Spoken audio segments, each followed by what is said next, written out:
किसानां दा हल्ला बोल है सूबे भर दे विच दसदे कि SKM यानी कि सिर्फ किसान मोर्चे दे वल्लों हाईवे जाम किया जाएगा। 11 बजे तो 3 बजे तक हाईवे जाम करनगे। झोने की खरीद और लिफ्टिंग का सारा मामला है। तो हाईवे जाम कारण लोगों को परेशानी हो सकती है, भारी परेशानी हो सकती है। सुभाविक तौर पर होएगी क्योंकि बड़े वाहन जो सारे एक पासे तो दूजे पासे जाते हैं। आम लोगों ने एक पासे तो दूजे पासे जाना होंगे और खास तौर पर जोड़े ढोआ ढुआई के कामों वाले ट्रक होंगे ने बड़े, उन्हों का कामकाज बेहद प्रभावित होंगे क्योंकि अदियां दे विच बहुत सारा समान ट्रकों च अजिहा भरिया होंदा है जो कि कुछ ही घंटिया दे विच खराब होने की हालत दे विच होंदा है। तो इस सब दे विचाले बहुत वड्डी समस्या असीं कह सकते हैं लोगों को आने वाली है। पर दूसरे पासे किसान कह रहे हैं कि सानूं समस्या आ रही है, मंडियां च असीं बैठे हुए हैं, झोना नहीं खरीदा जा रहा, लिफ्टिंग नहीं हो रही, तो इस करके परेशानी है। तो अज एक कॉल दी गई।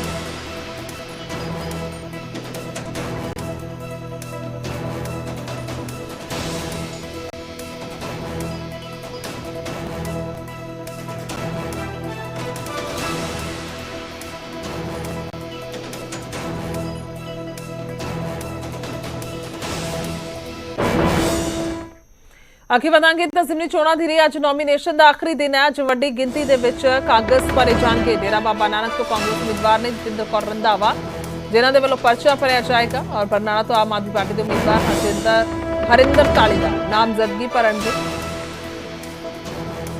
ਚੱਬੇਵਾਲ तो दस कि बीजेपी उम्मीदवार सोहन सिंह ठंडल परचा भरनगे। 4 सीटां ते हुण तक 26 उम्मीदवारों ने कागज भरे ने।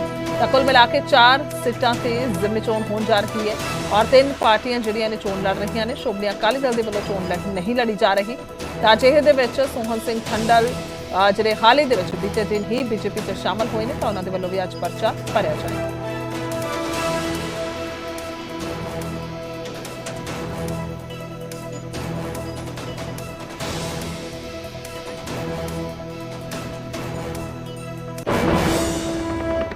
तो अगे बढ़ते हैं। भारतीय हाई कमिश्नर संजय वर्मा का निशाना सामने आया है। कैनेडा के इल्जाम सियासत तो प्रेरित ने। संजय वर्मा ने कहा है साडे नाल कोई सबूत साझे नहीं किए गए। संजय वर्मा का यह कहना है तो साडा देश जिम्मेवार लोकतांत्रिक देश है, किसी देश के मामले दे विच दखल नहीं देंदे। तो संजय वर्मा की पहला भी स्टेटमेंट आई है और अजे के विचाले हुण फिर तो भारतीय हाई कमिश्नर का यह बयान आया है और उन्होंने कहा है कि कैनेडा के इल्जाम जिहड़े ने सारे सियासत तो प्रेरित है। इस तो पहला भी उन्होंने कहा कि सियासत भारू होंदी हुई इस सारे मसले ते नजर आ रही है।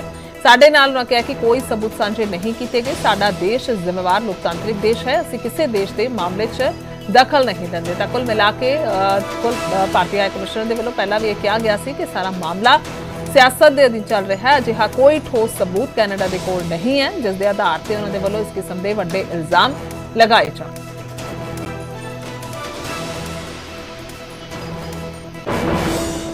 राजदूत के रूप में मैं वहां गया था रिश्ते को सुधारने के लिए, और अचानक अगर मुझी पर इल्जाम लगाया जाता है और ऐसा भद्दा गंदा इल्जाम जिससे कि मेरे देश की बदनामी होती हो, मुझको अपनी बदनामी से कोई चिंता नहीं है, देश की बदनामी नहीं होनी चाहिए, तब बुरा तो लगता है कि जिस काम के लिए मैं आया था शायद सफल नहीं हो पाया। लेकिन उसी समय यह भी महसूस होता है कि अगर मेरे राष्ट्रीय हित पर कोई हमला करेगा तो फिर मेरा यह फर्ज बनता है कि मैं अपने देश की रक्षा करूं। ऐसा है कि कोई भी जब विदेशी डेलीगेशन दूसरे देश में जाता है, जब हम भी जाते हैं दूसरे देश में, तो देखिए 4 मुख्य चीजें होती हैं। एक तारीख, समय, एजेंडा और किससे मिलना है, ये 4 चीजें होती हैं। तो अगर वो आप हमें नहीं बताएंगे, तो तारीख तो उन्होंने बता दिया था कि 8 तारीख को जाना है हमें। समय हम बताएंगे उनको क्योंकि हमारे लिए क्या संभव है क्या नहीं संभव है। लेकिन जब तक आप ये नहीं बताते कि एजेंडा क्या है उसका, मेरी तरफ से कौन सा अधिकारी मौजूद रहेगा, क्या वो अधिकारी भारत में है या वो अधिकारी विदेश में किसी और मीटिंग के लिए गया हुआ है या देश में ही किसी और मीटिंग के लिए गया हुआ है। अब जहां तक सवाल है कि उन्होंने ये भी कहा कि लेकिन आपको पता होना चाहिए, पता तो मुझको ये होना चाहिए कि मेरी प्रायोरिटी क्या है। वो जो 26 लोगों का हमने प्रत्यार्पण का वहां पर दे रखा है अनुरोध, और बहुत सारे लोगों के अरेस्ट के अनुरोध दे रखे हैं, मैं तो ये सोचूंगा कि उसकी सूचना लेकर वो आ रहे हैं। लेकिन जब तक आप एजेंडा नहीं देंगे मुझे कुछ नहीं पता लगेगा, और जब तक एजेंडा नहीं देंगे तब तक मैं अपनी तरफ से जो अधिकारीगण हैं उन लोगों को इकट्ठा नहीं कर पाऊंगा जो कि आपसे बात कर सके। अब आप दूसरे तरह से सोचिए, अगर वो आ जाते और मेरे अधिकारीगण यहाँ मौजूद नहीं रहते, फिर क्या कहते वो कि भारत ने बुला लिया और फिर लोग मिले नहीं। तो मेरे लिए तो दोनों तरफ से परेशानियां थी। तो इसलिए यह सोचा गया कि अच्छा, ये भी नहीं था कि ये कोई टाइम सेंसिटिव इशू था। ये बाद में उन्होंने क्लैरिफाई किया कि नहीं, समय से इसमें कोई मतलब नहीं था। तो एजेंडा भेजे, हम कोई भाग नहीं रहे हैं इससे। एजेंडा भेजे एक नियत समय में, जो कि दोनों को सहूलियत हो, जिसमें उस नियत समय पर बात करने को हमेशा हम तैयार हैं। ਅੱਗੇ ਵਧਦੇ ਹਾਂ ਤਾਂ ਪੰਥਕ ਸੰਕਟ ਦਾ ਜ਼ਿਕਰ ਕਰਾਂਗੇ, ਜਿਸ ਦੇ ਵਿੱਚ ਘਿਰੇ ਅਕਾਲੀ ਦਲ ਨੇ ਹੁਣ ਜ਼ਿਮਨੀ ਚੋਣਾਂ ਤੋਂ ਕਿਨਾਰਾ ਕਰ ਲਿਆ। ਅਕਾਲੀ ਦਲ ਵਿਧਾਨ ਸਭਾ ਦੀਆਂ 4 ਜ਼ਿਮਨੀ ਚੋਣਾਂ ਨਹੀਂ ਲੜੇਗਾ। ਤਰਕ ਇਹ ਸੀ ਕਿ ਸੁਖਬੀਰ ਸਿੰਘ ਬਾਦਲ ਦੀ ਗੈਰ ਹਾਜ਼ਰੀ 'ਚ ਅਕਾਲੀ ਦਲ ਚੋਣ ਰਣ ਦੇ ਵਿੱਚ ਨਹੀਂ ਉਤਰਨਾ ਚਾਹੁੰਦਾ।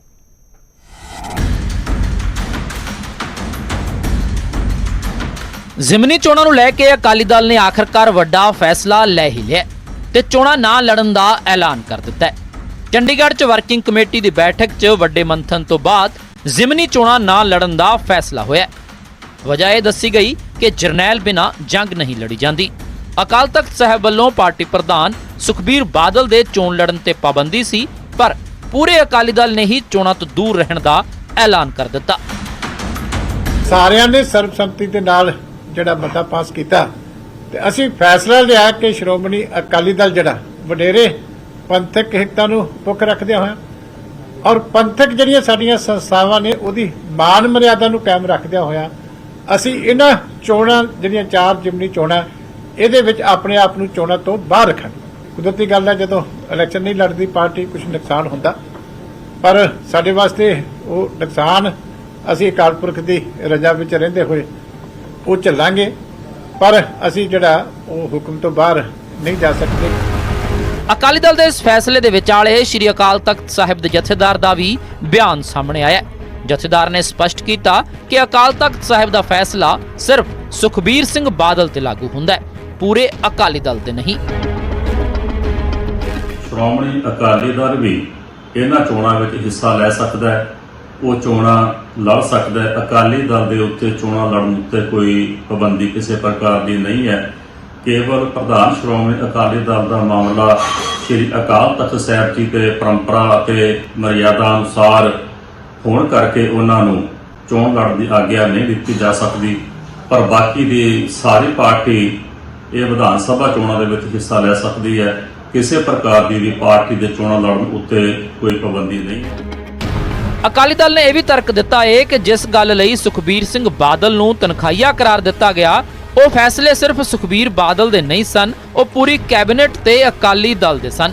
ਇਸ ਲਈ ਜਥੇਦਾਰ ਦਾ ਫੈਸਲਾ ਸਭ ਤੇ ਲਾਗੂ ਹੁੰਦਾ ਹੈ। ਜਦੋਂ ਅਸੀਂ ਸਮਝਦੇ ਹਾਂ ਕਿ ਕੋਈ ਗੱਲ ਨਹੀਂ, ਉਹਨਾਂ ਨੇ ਪ੍ਰਧਾਨ ਸਾਹਿਬ ਨੂੰ ਰੋਕਿਆ, ਪਰ ਪ੍ਰਧਾਨ ਦੇ ਨਾਲ ਬਾਕੀ ਵੀ ਮਹਿਸੂਸ ਕਰਦੇ ਆ ਕਿ ਪ੍ਰਧਾਨ ਜਿਹੜਾ ਹੈਗਾ, ਕਿਉਂਕਿ ਪ੍ਰਧਾਨ ਦੀ ਕੋਈ ਨਿੱਜੀ ਜਿਹੜੀ ਹੈ ਗਲਤੀ ਨਹੀਂ ਹੁੰਦੀ, ਜਿੰਨੇ ਫੈਸਲੇ ਹੁੰਦੇ ਨੇ ਉਹ ਸਾਰੇ ਸਾਂਝੇ ਰੂਪ 'ਚ ਹੁੰਦੇ ਨੇ। ਇਹ ਨੈਤਿਕ ਜ਼ਿੰਮੇਵਾਰੀ ਸਾਰਿਆਂ ਨੇ ਆਪਣੇ ਤੇ ਵੀ ਲਈ ਹੈ। ਚੀਮਾ ਸਾਹਿਬ ਕੀ ਨਹੀਂ ਇਕੱਲਾ ਪ੍ਰਧਾਨ ਤੇ ਅਸੀਂ ਨਹੀਂ ਜ਼ਿੰਮੇਵਾਰੀ ਪਾ ਸਕਦੇ, ਕਿਉਂਕਿ ਪ੍ਰਧਾਨ ਤੇ ਉਦੋਂ ਜਿਵੇਂ ਅੱਜ ਫੈਸਲਾ ਹੋਇਆ, ਇਸੇ ਤਰ੍ਹਾਂ ਹੀ ਫੈਸਲੇ ਪਹਿਲਾਂ ਹੁੰਦੇ ਨੇ, ਸਰਕਾਰਾਂ 'ਚ ਵੀ ਇਸੇ ਵੇਲੇ ਫੈਸਲੇ ਹੁੰਦੇ ਨੇ। ਚੀਮਾ ਸਾਹਿਬ ਸ਼ਿਕਾਇਤਾਂ ਕਰਨ ਵਾਲੇ ਵੀ ਉਦੋਂ ਇਸੇ ਤਰ੍ਹਾਂ ਹੀ ਬੈਠ ਕੇ ਨਾਲ ਫੈਸਲੇ ਦੇ ਸ਼ਾਮਲ। ਇਸ ਤੋਂ ਪਹਿਲਾਂ ਅਕਾਲੀ ਦਲ ਨੇ 1992 ਦੇ ਵਿੱਚ ਵੀ ਵਿਧਾਨ ਸਭਾ ਚੋਣਾਂ ਦਾ ਬਾਈਕਾਟ ਕੀਤਾ ਸੀ, ਪਰ ਉਦੋਂ ਤੇ ਹੁਣ ਦੇ ਹਾਲਾਤਾਂ 'ਚ ਬਹੁਤ ਫਰਕ ਹੈ। ਉਦੋਂ ਖਾੜਕੂਬਾਦ ਦਾ ਦੌਰ ਸੀ ਤੇ ਹੁਣ ਅਕਾਲੀ ਦਲ ਪੰਥਕ ਸੰਕਟ 'ਚ ਘਿਰਿਆ ਹੋਇਆ ਹੈ। ਚੰਡੀਗੜ੍ਹ ਤੋਂ ਪੰਕਜ ਕਪਾਹੀ, ਨਿਊਜ਼ 18।